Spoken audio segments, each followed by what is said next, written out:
जो बच्चे सोशियोलॉजी से सीयूईटी यूजी की तैयारी कर रहे हैं उनकी मैम सिलेबस समझ नहीं आता है, मैं आपको गारंटी देती हूँ कि इस वीडियो को देखने के बाद आपके दिमाग में एक भी डाउट नहीं रहेगा। पूरा की पूरा सोशियोलॉजी का सीयूईटी यूजी के सिलेबस का निचोड़ हम निकालने वाले हैं। सबसे पहले बात करें क्लास 12 की, तो भाई देखो क्लास 12 में आपको 2 बुक्स मिलती है। पहली है ये इंडियन सोसाइटी और दूसरी है ये social change and development in India, और इन दोनों किताबों से मिलके ही आपका पूरा की पूरा यूजी का सिलेबस बना है। विश्वास नहीं हो रहा? देखो पहली यूनिट इंडियन सोसाइटी, पहला जो सेक्शन है इंडियन सोसाइटी, यहाँ से आपकी 4 यूनिट निकलती हैं, और जो दूसरा सेक्शन है वहां से आपकी 5 यूनिट निकलती हैं, मतलब ओवरऑल 9 यूनिट आपके काम की हैं।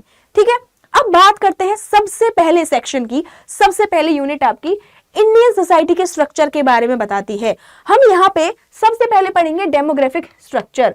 डेमोग्राफिक स्ट्रक्चर में हम पढ़ेंगे कि देखो भाई ये बता दो कि इस इंडिया में पॉपुलेशन कितनी है, यहाँ की डेथ रेट क्या है, बर्थ रेट क्या है, और यहाँ पे जो सबसे इंपॉर्टेंट थ्योरी है वो पढ़ते हैं हम मल्थूजन की थ्योरी, मल्थ्यूजियन थ्योरी। मल्थ्यूजन बोलते हैं कि देखो भाई हमारे देश में पॉपुलेशन जितनी जल्दी बढ़ रही है ना, उतनी स्पीड से फूड सप्लाई नहीं बढ़ रही है, और इसी वजह से पावर्टी, हंगर जैसी प्रॉब्लम अराइज होती है। दूसरा है rural urban linkage and division. अब जो लोग पहले गांव में रहते थे, धीरे धीरे वो लोग शहरों की तरफ आ रहे हैं। क्यों? क्योंकि शहरों में अपॉर्चुनिटी ज्यादा है, फैसिलिटीज ज्यादा है, हेल्थ केयर ज्यादा है, एजुकेशन ज्यादा है। जब कोई भी व्यक्ति या कोई भी कम्युनिटी गांव से शहर की तरफ आती है तो उसको हम अर्बनाइजेशन कहते हैं। हिंदी वालों के लिए इसको कहते हैं शहरीकरण, और यही कंसेप्ट हम यहाँ पे पढ़ते हैं। दूसरा है सोशल इंस्टीट्यूशन की कॉन्टिन्यूटी एंड चेंज। सबसे पहला इंस्टीट्यूशन है हमारा फैमिली एंड किनशिप। आप देखेंगे पहले के टाइम में ट्रेडिशनल सोसाइटी में जॉइंट फैमिली चलती थी, लेकिन अब लोग जॉइंट से न्यूक्लियर फैमिली की तरफ जा रहे हैं। और जितनी भी टाइप की हमारी टाइप्स ऑफ फैमिली हैं, मैट्रिलिनियल फैमिली, पैट्रिलिनियल फैमिली, मैट्रिलोकल, पैट्रिलोकल, नियोलोकल, बायोलोकल, सब टाइप की फैमिली हम इसमें कवर करेंगे। ठीक है, उसके बाद कास्ट सिस्टम। कास्ट सिस्टम में जो हायरार्की है कास्ट की, ठीक है, अपर कास्ट को कौन कौन से बेनिफिट मिलते हैं, लोअर कास्ट के साथ किस तरह का डिस्क्रिमिनेशन किया जाता है, वो पढ़ेंगे। उसके बाद है ट्राइबल सोसाइटी, पूरा की पूरा ट्राइबल सोसाइटी कैसे काम करती है वो सब पढ़ेंगे। और लास्ट में है market as a social institution. देखो भाई मार्केट में सिर्फ ये नहीं होता कि आप सामान लेने गए, खरीद लिया, ठीक है, और बेचने वाले ने बेच दिया। मार्केट एक पूरा की पूरा एक ऐसा सोशल इंस्टीट्यूशन है जहां पे जो रिलेशनशिप्स हैं वो डेवलप होते हैं between buyer and seller. Next सबसे इंपॉर्टेंट जो है सोशल इनइक्वालिटी एंड एक्सक्लूजन। अब ये इनइक्वालिटी किस बेसिस पे होती है? इनइक्वालिटी कास्ट के बेसिस पे होती है, क्लास के बेसिस पे होती है, रेस के बेसिस पे होती है। ठीक है, सबसे पहला है कास्ट प्रीजुडिस।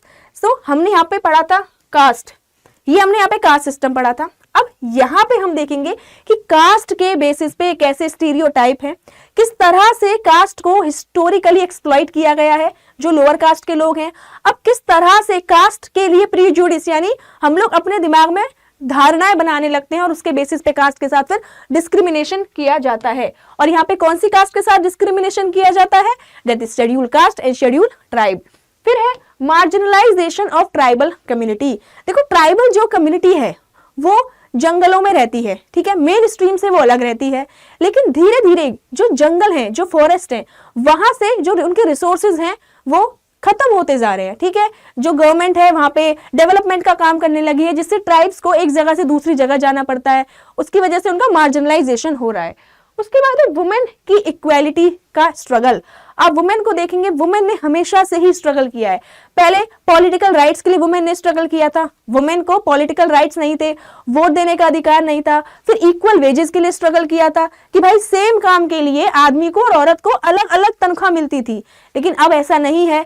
तो वुमेन ने फिर मैटरनिटी लीव पे अपना राइट्स लड़े थे।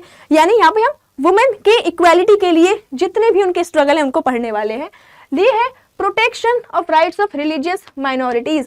जितनी भी हमारे देश में माइनॉरिटीज हैं रिलीजियस, उनके राइट्स के प्रोटेक्शन के बारे में पढ़ेंगे। और दूसरा है कि जो डिफरेंटली एबल्ड लोग होते हैं, ठीक है, उनके लिए कौन कौन से एक्ट आए हैं और उनके लिए गवर्नमेंट ने क्या क्या काम किया है, वो सब हम पढ़ने वाले हैं। चलिए जी, अब आते हैं यूनिट 4 पे। यूनिट 4 कहता है challenges in unity in diversity. हमारे देश में अलग अलग तरह के लोग रहते हैं, वो तो है डाइवर्सिटी, ठीक है, और सब लोग मिलके रहते हैं, वो है यूनिटी। अब भाई इस यूनिटी में, यूनिटी जो डाइवर्सिटी है, इसमें भी चैलेंजेस हैं, और सबसे बड़ा चैलेंज जो आज के टाइम में भी बना हुआ है वो है आपका कम्युनलिज्म का। कम्युनलिज्म यानी रिलीजन के बेसिस पे लोग, जो अलग अलग रिलीजन के लोग हैं, वो एक दूसरे को हेट करने लगते हैं, ठीक है, वायलेंस होने लगते हैं, ठीक है। रीजनलिज्म यानी अपने अपने जो रीजन के लोग हैं वो भी दूसरे रीजन के लोगों के साथ डिस्क्रिमिनेशन करते हैं, ठीक है। कास्टिज्म, कास्टिज्म तो हमारे इंडिया में रूट में ही है, उसको तो हम बहुत जल्दी बदल ही नहीं सकते हैं, ठीक है। और दूसरा है patriarchy. Patriarchy is domination of main over women, और जो पैट्रियार्की है वो भी हिस्टोरिकली हमारे देश में बनी हुई है, ठीक है। देश में क्या, पूरे वर्ल्ड में पैट्रियार्की आपको मिलेगी। फिर है स्टेट का क्या रोल है प्लूरल और अनइक्वल सोसाइटी में। अब हमारे देश में अलग अलग कल्चर के, अलग अलग रिलीजन के, अलग अलग धर्म के लोग रहते हैं, ठीक है, लेकिन सब लोग एक साथ रहते हैं क्योंकि सबके लिए उनके हक के लिए लॉ बनाए गए हैं। तो सरकार उन लोगों के लिए क्या करती है, कैसे लोगों को एक बनाए रखती है, कौन से लॉ है, ठीक है, व्हाट वी शेयर, क्या क्या कौन कौन से रिसोर्सेज हैं जो सब लोग आपस में शेयर करते हैं। तो भाई यहां से आपकी जो ये वाली बुक है इंडियन सोसाइटी, इसका पूरा सिलेबस कंप्लीट हो जाता है सीवीटी यूजी के लिए। अब आपकी जो दूसरी बुक है जो ये है social change and development India, अब ये शुरू होती है, अब हम इसको समझेंगे। और इसके अंदर टोटल 5 यूनिट हैं। चलिए, यूनिट 1 है सोशल चेंज इन इंडिया। देखो इंडिया का जो सोशल चेंज है ना, वो बाहर के जो देश हैं उनके सोशल चेंज से बहुत अलग है, क्योंकि इंडिया का सोशल जो इंस्टीट्यूशन है वो बहुत अलग है। इंडिया में कास्टिज्म मिलेगा, बाहर के देशों में आपको कास्टिज्म नहीं मिलेगा, ठीक है। इंडिया में जिस तरह का रिलीजन माना जाता है उस तरह बाहर के देशों में नहीं माना जाता है। सबसे पहला है स्ट्रक्चरल चेंज का कोलोनियलिज्म। हमारे देश में ब्रिटिशर्स ने सैकड़ों सालों तक राज किया, ठीक है। हमारा जो भारत है वो सबसे one of the biggest colony रह चुका है ब्रिटिशर्स की। ब्रिटिशर्स आए, उन्होंने हमारे देशवासियों के ऊपर राज किया, ठीक है। फिर धीरे धीरे इंडस्ट्रीज, जब ब्रिटिशर्स चले गए तो हमारे देश में इंडस्ट्रीज आनी शुरू हुई, इंडस्ट्रियलाइजेशन हुआ। और उसके बाद जब इंडस्ट्रीज कहाँ पे आएंगी, गांव में तो इंडस्ट्रीज आएंगी नहीं, गांव से दूर इंडस्ट्रीज आने लगी। अब जब इंडस्ट्रीज आएंगी तो गांव के लोग उन इंडस्ट्रीज में जाके काम करने लगेंगे, क्योंकि गांव में तो इतनी अपॉर्चुनिटीज है नहीं लोगों के पास। जब उन इंडस्ट्रीज के पास लोग काम करने लगेंगे, इंडस्ट्रीज के आसपास ही क्या बसने लगेंगे, शहर, और अब लोग गांव से शहर की तरफ शिफ्ट हो जाएंगे, और इसी प्रोसेस को हम कहते हैं अर्बनाइजेशन। अब बात करें, ये तो हमने करी थी स्ट्रक्चरल चेंज की बात, कि कैसे इंडिया का स्ट्रक्चर चेंज हो रहा है। और फिर है कल्चरल चेंज, कल्चर के बेसिस पे। पहला है मॉडर्नाइजेशन, हम अब मॉडर्न वैल्यूज को अपना रहे हैं, हम साइंटिफिक हो रहे हैं, ठीक है। ट्रेडिशनल वैल्यूज को भी अपना रहे हैं, बट उसका इन्फ्लुएंस अब कम हो गया है। उसके बाद बात करें वेस्टर्नाइजेशन, भाई आपके पास तो इतने वेस्टर्न कपड़े हैं, ठीक है, इंडो वेस्टर्न चल गया है आजकल के टाइम में, वेस्टर्न फूड चल गया है, और इंडियन सॉन्ग से ज्यादा तो आप लोग वेस्टर्न सॉन्ग सुनते हैं। क्या देखते हो आप लोग, वो कोरियन ड्रामा देखते हो, ठीक है। उसके बाद संस्कृताइजेशन, संस्कृताइजेशन बोलता है कि जो लोअर कास्ट है वो अपर कास्ट का स्टेटस तक पहुंचने के लिए अपर कास्ट की तरह बिहेव करने लगती है, उनके कल्चर को अपनाने लगती है। ये हम आगे पढ़ेंगे, ठीक है। और फिर है सेक्युलराइजेशन, कैसे जो रिलीजन है उसका इंपैक्ट कम हो रहा है। पहले हम हर चीज रिलीजन के हिसाब से करते थे, अब वो इन्फ्लुएंस कम हो गया है, ठीक है। सोशल रिफॉर्म मूवमेंट, कौन कौन से सोशल रिफॉर्म मूवमेंट हैं जो हमारे राजा राम मोहन राय, ईश्वर चंद्र विद्यासागर जैसे लीडर्स ने लीड किए थे। उसके बाद फिर आता है unit 2 social change and polity. Political level पे कौन कौन से सोशल चेंज हुए हैं। सबसे पहला तो है भाई constitution as a instrument to social change. अब कोई भी अगर चेंज आ रहा है हमारे देश में तो कॉन्स्टिट्यूशन में उसके बेसिस पे लॉ लेके आते हैं, ठीक है। पार्टीज की बात हो रही है, पॉलिटिकल पार्टीज, प्रेशर ग्रुप की बात हो रही है। प्रेशर ग्रुप एक ऐसा ग्रुप होता है जो पॉलिटिकल पार्टी का हिस्सा नहीं होता है, लेकिन वो इनडायरेक्टली पॉलिटिकल पार्टी के डिसीजन को इन्फ्लुएंस करता है, यानी उसका दबदबा होता है, ठीक है। उसके बाद डेमोक्रेटिक पॉलिटिक्स, हमारे देश में डेमोक्रेसी पाई जाती है, लोकतांत्रिक देश है हमारा। उसके बाद है पंचायती राज इंस्टीट्यूशन जो 1993 में आया था, जहां पे 3 लेवल पे गवर्नमेंट आई थी। सबसे पहले ग्राम पंचायत, फिर ब्लॉक पंचायत और उसके बाद जिला पंचायत। और कौन कौन से चैलेंज आए थे इसको इंप्लीमेंट करने में। सबसे पहले पंचायती राज कहाँ आई थी, राजस्थान में आई थी, याद रखना है, ठीक है। फिर आता है यूनिट 3। अभी देखो, अभी हमने जो सोशल चेंज है हमने इंडिया में पढ़े, उसके बाद जो सिलेबस है उसके बाद है सोशल चेंज पॉलिटिकल लेवल पे कैसे है। थर्ड है सोशल चेंज इकोनॉमिक लेवल पे कैसे है, ठीक है। जैसे कि लैंड रिफॉर्म्स, ठीक है, जब हमारा देश आजाद हुआ था तब हमारे देश में कुछ ऐसे ग्रुप के लोग थे जिनके पास ज्यादा लैंड थी और कुछ ग्रुप के लोग थे जिनके पास कम लैंड थी। अब इस इम्बैलेंस को बैलेंस करने के लिए गवर्नमेंट लेके आई लैंड रिफॉर्म, ठीक है, जिससे कि इनइक्वालिटी कम हो सके। फिर आया हमारा भाई ग्रीन रेवोल्यूशन 1960s में, जहां पे क्रॉप उगाने के अलग अलग मेथड इंट्रोड्यूस करे गए। फिर हम यहाँ पे एग्रेरियन सोसाइटी भी पढ़ेंगे, ऐसी सोसाइटी जहां पे एग्रीकल्चर सबसे ज्यादा फॉलो किया जाता है, ठीक है। From planned industrialisation to liberalisation. Planned industrialisation का मतलब है कि जब हमारा देश आजाद हुआ था तो आजाद होने के 30-40 साल बाद गवर्नमेंट ने इंडस्ट्रीज को लाना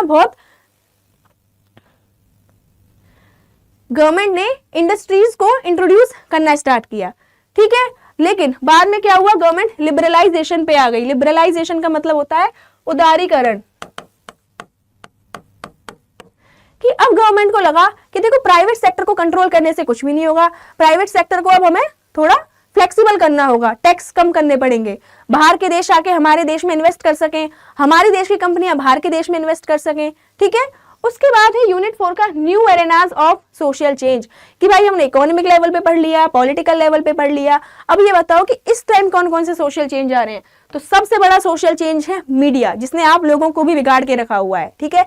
देख सकते हैं आप किस तरह से मीडिया लोगों को इन्फ्लुएंस करता है, किस तरह से आपके डिसीजन को इन्फ्लुएंस करता है मीडिया, ठीक है। ग्लोबलाइजेशन आ गया है। ग्लोबलाइजेशन का मतलब क्या है कि अब हम कहीं भी इंपोर्ट कर सकते हैं, कहीं भी एक्सपोर्ट कर सकते हैं। हमारी जो लोकल इकोनॉमी है अब वो जो वर्ल्ड इकोनॉमी है उससे जुड़ गई है, ठीक है। अब आप देश के बाहर से भी सामान मंगा सकते हैं, आपको कोई पसंद आ रही है कोई चीज, ठीक है। फिर आता है भाई लास्ट में आपका social movement, one of the very very important unit, ठीक है। इसमें सबसे पहले है क्लास बेस्ड मूवमेंट, ठीक है, यानी जो लोअर क्लास है और जो अपर क्लास है। लोअर क्लास में कौन है, जो पेजेंट्स आते हैं, और अपर क्लास में कौन आते हैं, लैंडलॉर्ड्स आते हैं, ठीक है। अब फिर है कास्ट बेस्ड मूवमेंट। दलित ने मूवमेंट चलाया था क्योंकि जो अपर कास्ट के लोग हैं वो दलित को एक्सप्लॉइट करते थे। पब्लिक प्लेसेस पे जाना उनको अलाउ नहीं था, एक साथ खाना खाना अलाउ नहीं था, एक साथ पानी पीना अलाउ नहीं था, तो उन्होंने क्या कर दिया, मूवमेंट कर दिया, ठीक है। फिर है बैकवर्ड क्लास मूवमेंट, जो ओबीसी ने किया था, ठीक है। ओबीसी में भी अपर कास्ट में कुछ कास्ट बोलती है कि हम अपने रीजन की बैकवर्ड कास्ट हैं तो हमें भी रिजर्वेशन मिलना चाहिए, तो यहाँ पे हम ओबीसी को पढ़ेंगे, ठीक है। Women movement in independent India, पहले वुमेन ने वोटिंग राइट के लिए मूवमेंट किया, फिर मैंने बताया इक्वल पे के लिए मूवमेंट किया, फिर मैटरनिटी लीव के लिए मूवमेंट किया, डोमेस्टिक वायलेंस के लिए मूवमेंट किया, ठीक है। उसके बाद ट्राइबल मूवमेंट, ट्राइब्स ने भी अपने राइट्स के लिए मूवमेंट किया, और लास्ट में आता है एनवायरमेंटल मूवमेंट। आप देखेंगे कि अब एनवायरमेंट को लेके लोग बहुत ही ज्यादा अवेयर हो गए हैं, ठीक है। पहले लोगों को नहीं पता था कि पोल्यूशन क्या होता है, और ये भी कैसे पता चलने लगा है, सोशल मीडिया, जो न्यू एरेनाज ऑफ सोशल चेंजेस आने लगे हैं उससे लोगों को पता चलने लगा है कि भाई अब हमें इसके प्रति आवाज उठानी चाहिए, ठीक है जी। तो ये आपका हो जाता है सिलेबस कंप्लीट। अब आप हमें बताएंगे कि किस तरह से आप इस सिलेबस का कंप्लीशन चाहते हैं। आप चाहते हैं फ्री सीरीज चलाई जाए, ठीक है, चैप्टर वाइज कंप्लीट किया जाए, यूनिट वाइज कंप्लीट किया जाए, किस तरह से आप चाहते हैं उस तरह से आपको यूनिट कवर कराई जाएंगी। और एक बात मैं बता दूं, सोशियोलॉजी एक ऐसा सब्जेक्ट है जो बहुत ही ज्यादा इंटरेस्टिंग है, बहुत ही ज्यादा इंटरेस्टिंग है। मतलब आप बोर बिल्कुल भी नहीं होंगे, आपको सोसाइटी के बारे में ऐसी ऐसी चीजें पता लगेंगी जो आपको और कोई नहीं बता सकता। तो सोशियोलॉजी पढ़िए, सोशियोलॉजी का सिलेबस समझिए। आई होप आपको सिलेबस समझ आया होगा। Thank you so much, tata bye bye. चलिए, thank you so much, tata bye bye.